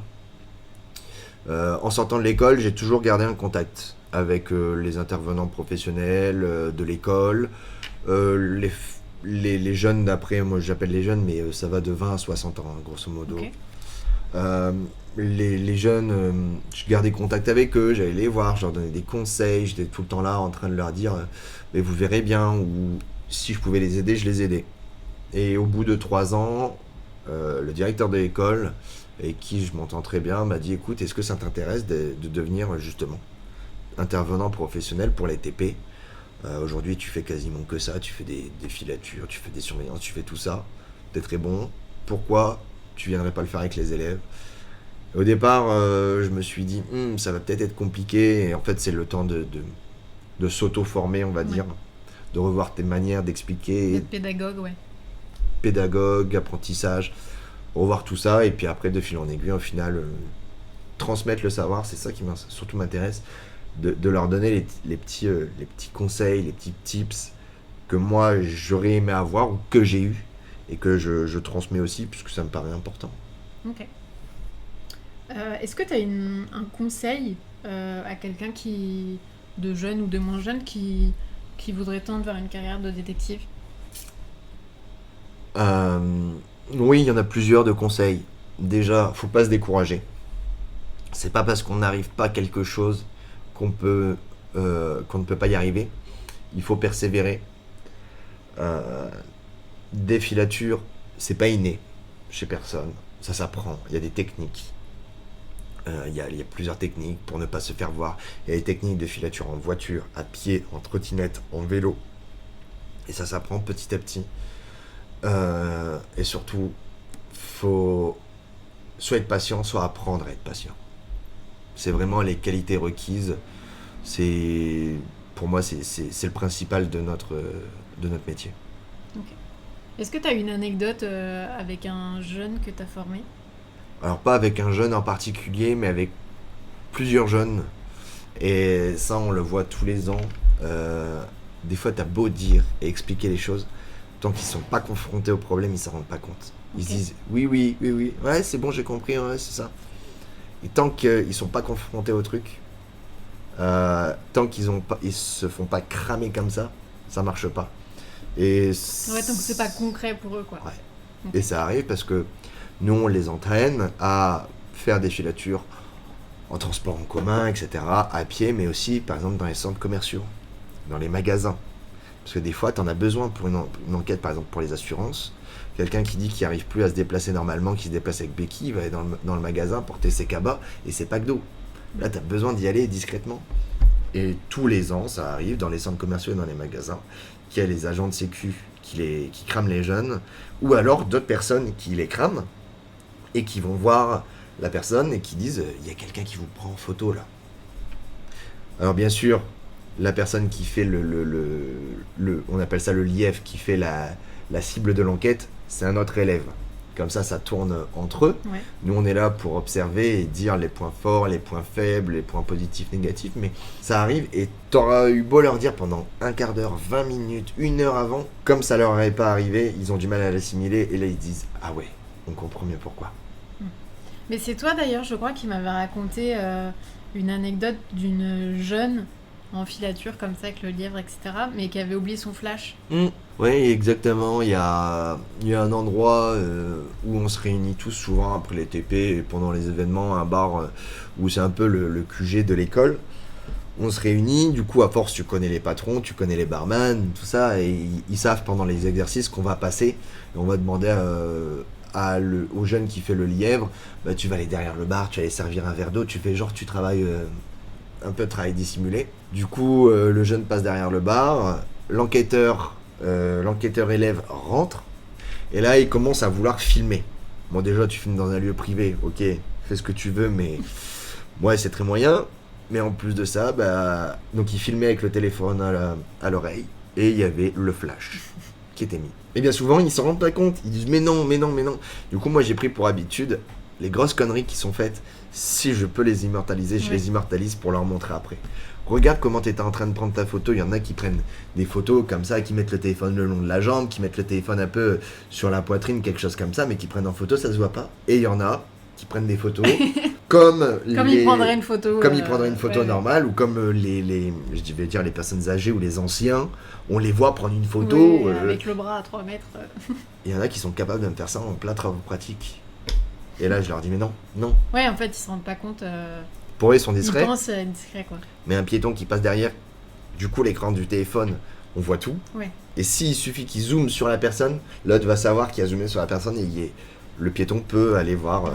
Oui, parce que nous là on sait que t'es détective et que t'es bienveillant, mais si je te croise dans la rue et que je te vois prendre une photo, une nana, je vais me dire ok, c'est un détraqué, et je vais effectivement aller prévenir la personne, quoi. Donc on va tout de suite penser que t'es une personne malveillante, alors qu'en fait tu fais juste ton job, quoi. Après je fais mon job, et il y a toi tu vois, on imagine le côté positif, il y a le côté positif et le côté négatif. Côté positif, c'est que je suis là pour aider à solutionner les problèmes pour mes clients. Mais du coup, si j'arrive à les aider à solutionner un problème, c'est que derrière, j'enfonce la personne sur qui j'enquête. Mais d'un autre côté, si la personne est irréprochable, Oui. Il y a rien. J'ai enquêté sur elle, mais il y a rien. Mais si elle est pas irréprochable et que j'ai qu'il me faut à me mettre sur la dent, ce sera dans le rapport. Ouais. Donc, tout dépend de quel côté tu te places. Il y en a qui diront ouais, mais c'est une poucave, nanana. Non. Ouais, mais Oui et non, mon métier. moi, je me mets du côté du bien. Si tu trompes ta femme, tu fais quelque chose de mal, donc tu dois être puni d'une certaine manière. Je suis payé pour donner la vérité, et la vérité que je constate sera dite. Okay. Alors maintenant, je te propose un deuxième petit jeu. Oui. Tu vas avoir des cartes devant toi, donc je te laisserai les piocher une par une et répondre à la question qui est notée. Ok. Alors, quel est ton plus grand rêve ? J'en avais parlé tout à l'heure. Peut-être travailler un petit peu plus dans le domaine de l'industrie du luxe et faire encore plus de recherche de micros et caméras espions. Ça, c'est vraiment quelque chose qui m'intéresse et sur lesquels j'ai envie d'axer peut-être ma future carrière. Quelle est la personne qui t'a le plus marqué dans ta vie ? Dans ma vie professionnelle, j'ai 2 personnes qui m'ont fortement marqué, qui sont mes 2 anciens tuteurs de stage, qui m'ont donné énormément de conseils et qui m'ont donné beaucoup d'astuces sans retenue et en me donnant des dossiers de A à Z et en me faisant confiance. Et c'est notamment eux qui m'ont marqué et je les suis encore aujourd'hui. Et il y a toujours des bonnes choses à prendre dans ce qu'ils te disent. Une leçon de vie que tu as envie de partager. C'est pas parce qu'on n'y arrive pas un jour qu'on peut pas y arriver le lendemain. Je dis ça parce qu'il y a des jours avec et il y a des jours sans, comme tout le monde. Moi, dans mon métier, on n'est pas des surhumains. On est des hommes et des femmes lambda. On a nos soucis aussi perso à côté. On peut avoir de la fatigue. Il y a des jours où on peut louper. Et il y a des jours où on est en pleine forme et on loupe quand même. Mais c'est pas pour autant qu'il faut se décourager. On continue le lendemain jusqu'à temps d'y arriver. Et avec de la persévérance, on peut y arriver. Quelle est ta plus grande fierté ? Ma plus grande fierté, je dirais, c'est d'en être arrivé là où j'en suis aujourd'hui et de pouvoir à mon tour transmettre des informations, transmettre des conseils et des tips aux jeunes qui arrivent, pouvoir les prendre en stage et les former, les aider. Et il y a même plusieurs jeunes par promo avec qui je garde contact au fur et à mesure des années, qui ne sont plus des jeunes du coup, qui sont devenus des collègues, des amis, et sur qui tu peux compter, qui sont toujours là pour t'accompagner ou même eux te donner des conseils. 3 dates qui ont marqué ta vie. Je dirais la première date, c'est la rencontre avec ma compagne qui m'a connu juste avant que je rentre à l'école de détective, qui m'a toujours soutenu, qui m'a connu à l'école, qui m'a connu au début, qui m'a connu dans les moments les meilleurs, dans les moments où on peut profiter, mais surtout dans les moments de faiblesse, dans les moments des bas comme toute personne peut en avoir. Il y a des bas des fois qui sont peut-être plus importants pour les chefs d'entreprise, dans la vie d'une société, dans la gérance. Et avoir quelqu'un sur qui s'appuyer au quotidien, je pense c'est important. Puis après, une deuxième date qui a marqué ma vie, je pense c'est l'obtention de mon diplôme de détective qui était... J'ai eu d'autres diplômes avant, mais le diplôme de détective était pas si simple et c'était important pour moi.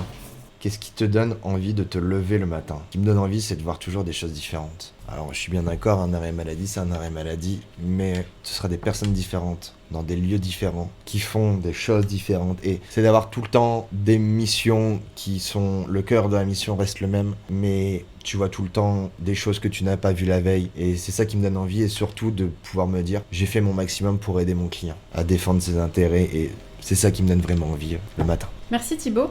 Maintenant, on va passer aux questions des auditeurs. Donc, on a Lodane qui demande le pourcentage de gens cocus sur cette planète. Ça me fait rire ce que j'ai écrit à l'écrit. J'ai dit, alors là, j'en sais absolument rien. Parce qu'en fait, je dis que j'en sais absolument rien, parce qu'en fait, les gens, quand ils m'appellent, ils ont déjà un doute. Ils sont déjà tombés sur des numéros de téléphone, ils sont déjà tombés sur des textos, sur des préservatifs, des choses comme ça. Du coup, le doute est très élevé. Et du coup, j'ai envie de te dire, sur les missions que je fais par rapport au pourcentage qui s'avère être vrai, j'ai un pourcentage assez fort. Mais comparé au reste de la population, je sais pas, j'irais peut-être 45-50%. Mais à la louche, je sais pas du tout. Quelle est la mission qui t'a le plus marqué ? La mission qui m'a le plus marqué, pour faire court, une jeune fille un peu plus vieille que moi m'appelle à l'époque, il y a quelques années, et m'explique qu'elle se fait suivre. Quand elle est des fois au restaurant avec quelqu'un, ses parents reçoivent des appels qui la dénigrent. Il les insulte ils l'insultent de tous les noms. Ils lui disent oui, ta fille elle est à tel endroit, à telle heure, etc. Et elle m'explique tout ça et je lui dis, dans ma tête je me dis quelqu'un qui a peut-être pas toute sa tête. Elle m'explique aussi, bah voilà, avec mon compagnon on a été dormir dans un Airbnb, personne savait qu'on était là.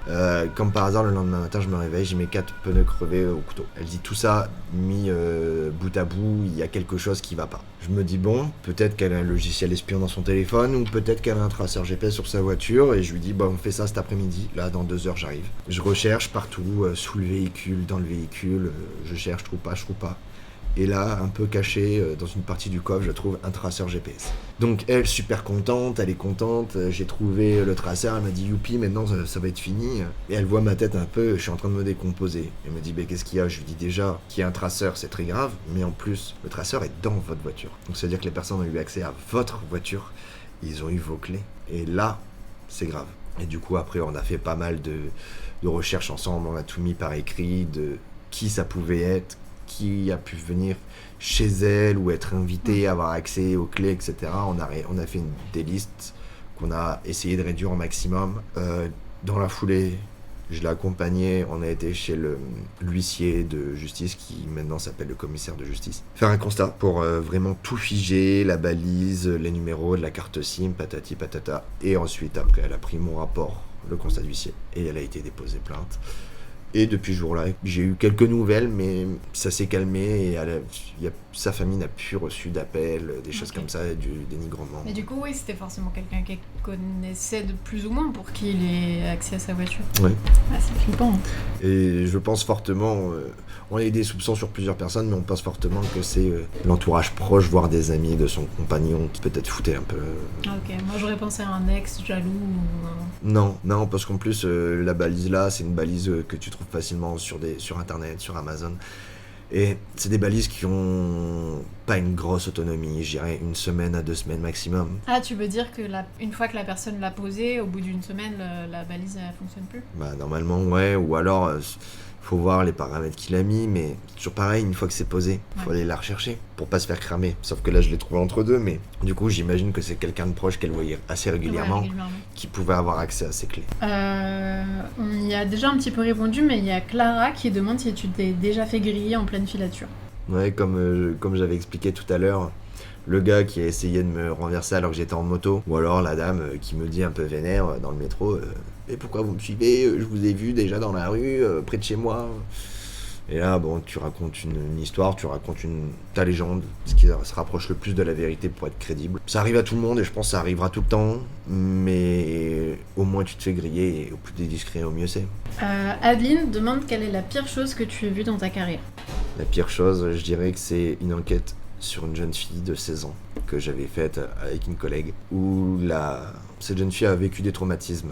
Elle a perdu des êtres proches récemment et elle part totalement en cacahuète. Elle a 16 ans, elle part de chez sa mère, elle va vivre chez une copine et là elle vit une vie d'adolescent, d'étudiant, de jeune adulte, sort dans les bars, dans les boîtes, etc. alors qu'elle est encore au lycée.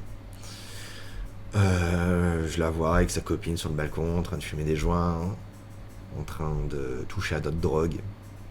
Donc la mère vraiment s'inquiète fortement.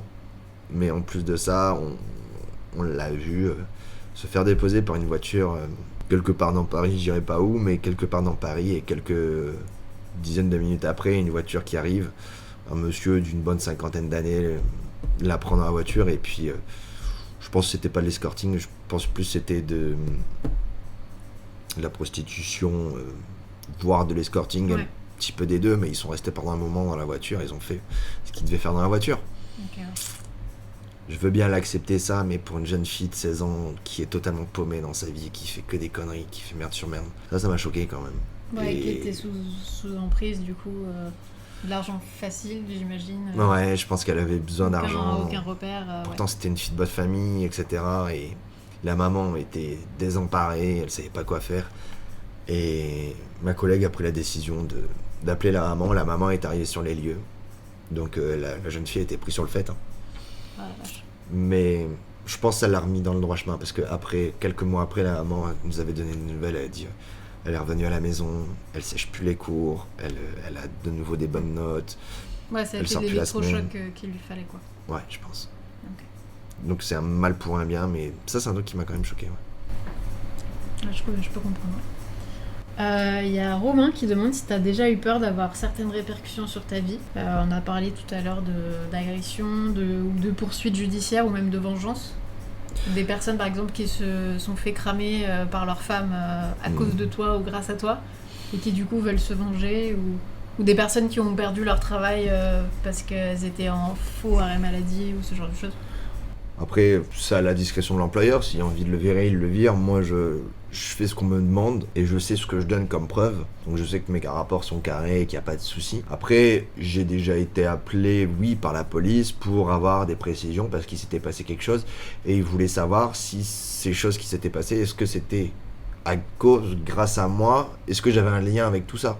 Donc après, j'ai dit, vous m'envoyez une convocation, ils m'ont tout envoyé, j'ai montré patte blanche, j'ai tout donné. Mon devis, mon rapport, ma facture, tous les échanges, j'ai tout donné. Et il m'a dit, maintenant c'est bon, en fait, on avait déjà tout, mais on voulait votre version des faits. Et j'ai écouté, moi je fais ce qu'on me demande. Si la mission est légitime et légale et que tout est justifié, moi je le fais. Mais après, ce que font les clients avec les informations ou ce qu'ils font après par la suite, ça dépend plus de moi.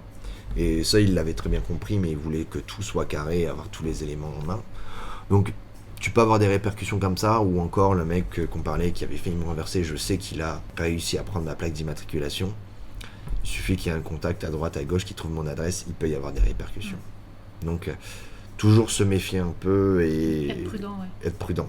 Et enfin, pour finir, quel conseil tu donnerais aux plus jeunes qui nous écoutent ? Faites attention à Internet, faites attention au réseau, à tout prix. Puisque c'est pas parce qu'on met une photo sur Facebook ou sur Instagram qu'on la supprime qu'elle ne sera plus là. Les bases de données gardent tout. Alors peut-être que sur Google, elle apparaîtra plus. Peut-être que sur d'autres moteurs de recherche, elle apparaîtra plus. Mais si on va sur du deep web ou si on commence à aller plus loin, on peut retrouver tout ça. Et plus vous exposez vos vies, plus vous vous exposez vous-même à des gens de bonne intention comme de mauvaises intentions. Et je le vois dans certaines enquêtes, pas trop les jeunes, mais des gens qui sont en arrêt maladie, qui vont s'inscrire sur des groupes Facebook de la ville et qui proposent ces services contre une rémunération pour tondre le jardin alors qu'il y a un arrêt maladie parce qu'il s'est fait mal au dos. Donc faites attention à ça, on ne sait jamais qui est derrière un écran de téléphone ou un écran d'ordinateur. En juin-juillet, il y a la campagne de la gendarmerie et de la police qui est passée contre les cambriolages l'été, etc. J'ai trouvé que leur campagne était super bien faite. Ils expliquaient que ça sert à rien d'envoyer une photo quand vous êtes arrivé en vacances. Ah super, 2 semaines de vacances, on va pouvoir se reposer, etc.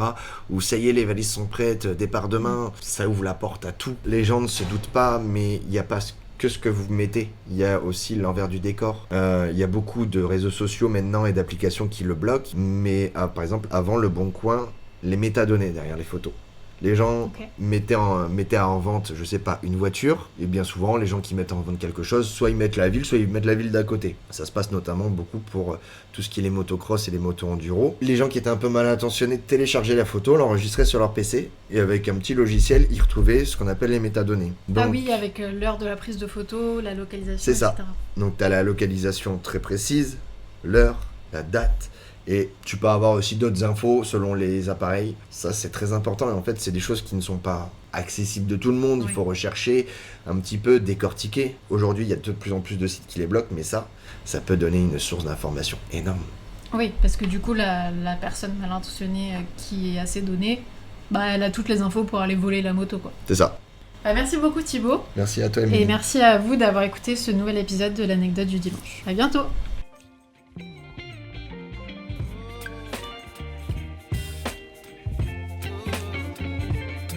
Si cet épisode t'a plu, je t'invite à mettre 5 étoiles et à laisser un commentaire. C'est super important pour le référencement et la pérennité du podcast. L'histoire de notre invité du jour a fait écho à la tienne. Tu aimerais qu'un proche au parcours inspirant participe lui aussi ? Écris-moi.